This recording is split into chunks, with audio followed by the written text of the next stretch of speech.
You were told that the mean was 9.5 grams, so I would start with a standard normal curve with the middle at 9.5. And then remembering that 86% of our data is one standard deviation above or below, and they asked us for 95% of all one-year-old girls, so that is 2 standard deviations above or below. So we have to figure out which one of these answers represents that.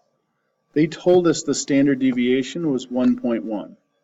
So if we went 9.5 plus 1.1, that would be here, and 9.5 minus 1.1 would be there. 2 standard deviations is what we want, so we want 9.5 plus 2 times 1.1. And again, the same thing on the minus side, 9.5 minus 2 times 1.1. Well, when I do 2 times 1.1, I get 2.2. And this would be minus 2.2. So we're looking at 9.5 plus and minus 2.2 for 95% of all of our data.